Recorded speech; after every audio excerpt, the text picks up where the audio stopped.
Recording in progress. Today, I'd like to share with you 3 steps to building your own home yoga practice. So if you've never done yoga before, I would encourage you to find maybe several classes and try them out. This process really works if you have been to a few yoga classes and have started to feel like it's flowing for you. Like when your teacher says to put 1 foot forward, 1 foot back, bend the front knee and lift your arms, this warrior 1 position feels like almost a familiar place. The first step in taking your yoga practice home, which is really where you start to own it, right? You may remember learning maybe a musical instrument or something when you were a kid. You went to lessons for half an hour a week and you played something, and then you went home and you kind of had to fight through like, oh, how did I do that when I was with the teacher? And then there's a feeling of exhilaration and joy when you begin to go, oh, right, no. And you feel the physical connection in your body of something that was being given to you from the outside. When you take that practice home and you try to recreate a warrior 1 for the first time, there can be a sense of frustration in that. But there is, on the heels of that, a sense of exhilaration when you raise your arms and maybe you play with your shoulders and you remember that they offered this. And at some point, something clicks and you feel like, that's like what I felt in class. At that moment, it has become a part of you on a totally different level than it can simply by going to class, even if you go to 5 classes a week for 5 years. Taking it home is a different experience. And that's the second obstacle, I think, that many people experience when they try to practice what they did in class at home. It doesn't always feel the same. And that's beautiful. In the process of remembering and trying to express those feelings, those breathings, those postures, you're connecting to yourself. And that self-connection, that's the whole point. Engaging your back muscles while you're in this process of connecting to self layers on lots of benefits. But that's why practicing on your own, where there may not be anybody around, there isn't probably somebody around to say, oh, make sure that your shoulders are away from your ears. Could you straighten your elbows more, right? There's nobody around to do that for you. Simply by expressing the posture from a position of internal awareness, you're connecting to something, and that connection is in and of itself important. So if you're considering doing this, set aside 15 minutes. This is a very short process. In the home yoga practice workshop, we go into deeper depth, and in the retreat weekend, we dive deeper yet. But the basic process is, first of all, what is your motivation? Why are you meeting yourself on the mat in general and today? Some examples of how people have answered this question in the past include, my answer is, I'm a better me if I have met myself on the mat that morning. And so that's my big why. When I roll my mat out, whether it's outside or inside or in a studio, I may realize, oh, my neck feels weird. I need to work my neck. Or I may be really looking forward to a few sun salutations. Or I may have a posture that I am trying to finesse, trying to feel my way into. each day you may have a slightly different why. This particular day, you might just really need to chill out. Maybe you've got something exciting or scary going on, and you need to really get into your body, feel connected so that you can find resilience in the day and not live in that heightened state. Once you're connected to what's your general why, and then what's calling for my attention right now? Is it my buzzy mind? Is it my aching shoulder? Is it my creaky knee? Then you're going to choose a pose or poses that affects that area or condition in your mind. Now, you don't have to be a trained yoga teacher to know this. If you're feeling stuff in your shoulders, then you want probably one of two things.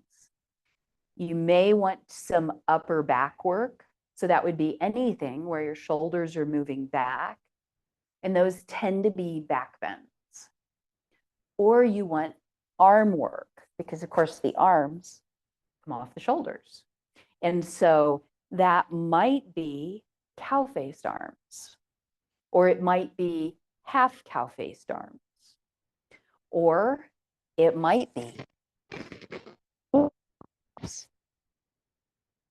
it might be hands together behind your back. And simply by picking one of those movements and then a body posture to experience it in. Do you want to be laying down on the floor facing it? If so, joining your hands behind your back and lifting your head and shoulders up. In yoga, it's called a cobra pose or a locust pose, depending on what you do with the legs. You don't even have to know that. What you want to do is find a body position that in a class sometime you felt and it affected that joint, that area, and express it. Start simple, get more complex, and then resolve those forces. Let's say that you have chosen camel pose, which is standing on your knees with your torso upright and your hands anywhere behind your back. You may not want to go straight into that. So perhaps you start standing up with your hands behind your back. And then maybe you feel like turning. Once you have drawn shoulders back, do something where you close forward or twist. This is called counter pose in a yoga practice, and it keeps you balanced. And then go back. So maybe next you could lay on the floor and lift up. And then shift back to child's pose or down dog. Let's say it's your mind you're working with. Maybe you're very depressed. Maybe it's a lack of energy. Then you might want to use an energizing breath. Something like bellows breath.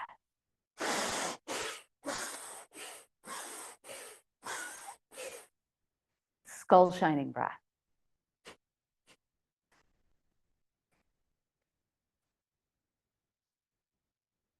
What if your mind feels like a ping pong ball? You want to gather back in. Then some sort of centering or cooling breath. Maybe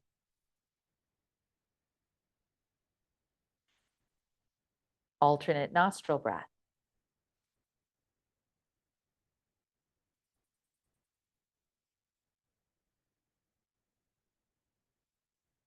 When you pick a breathing technique, if you're doing it separately from postures, spend 3 to 5 minutes with that technique.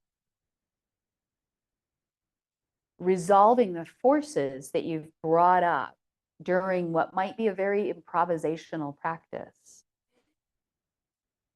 Resolving those forces can be very simple. There's a formula I like to use at the end of classes: bridge pose, laying on your back and lifting your hips in some way; twist, laying down, knees go side to side.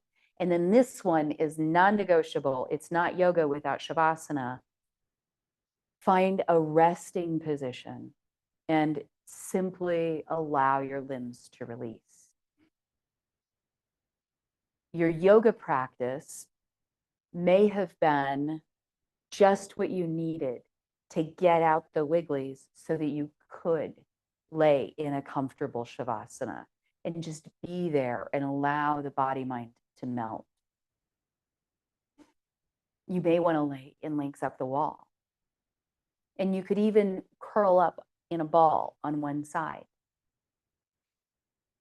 How you make all of this a habit. So the first step is to clarify your motivation. And if you're using this process to set up a practice for yourself, you might take a whole week and have 15 minutes in the morning where you just journal about why you want to do this, why you want it today, why you want it in general. You don't have to know this all right away. And then maybe the next week, you journal for a shorter period of time, and then you do something with your upper and lower body that creates the feeling you want to have for that practice. And maybe it's one movement, one kind of breathing practice. Follow it with rest. Now, so motivation, choose the postures, and then the third part is creating a habit. Now, this is a rich area, and you may have heard of things like SMART goals and measuring and it being time-bound, and there's a certain kind of wisdom in all of that. What the most recent habit research is showing, though, is that the people who maintain habits of self-care, like a yoga practice, a meditation practice, even eating fruits and vegetables every single day, they see themselves as the kind of person who does that. So start regarding yourself as the kind of person who does this. It's just a fact. And it doesn't matter how pretty it looks or how chaotic it looks on any given day, or maybe even for weeks at a time. The fact that you keep showing up, the fact that you look for help when you need it, go take a yoga class. I teach many classes a week. The yoga classes that I take once a week are of immense benefit to me because it allows me to turn that over to somebody and receive help. Sometimes in feeding, the time we spend with ourselves, time we spend receiving instruction from another can be absolutely bedrock, supportive. So go out, seek input, new skills, knowledge, wisdom, voices, and then let it distill out and allow your desires to show you what about that is relevant today. And trust yourself that what is necessary for you to do will come up as long as you meet yourself on the mat. I say this to you so as much for myself as for you. I have to remind myself of it on the regular. And I know that my life is exponentially better when I listen to that, when I find that self-connection, preferably once a day. And I wish that same thing for you, self-connection and the peace and joy and energy that comes from it. I hope this has been perhaps inspiring, instructive, and maybe giving you some ideas about what to do the next time you roll out your yoga mat. Happy Yoga Day.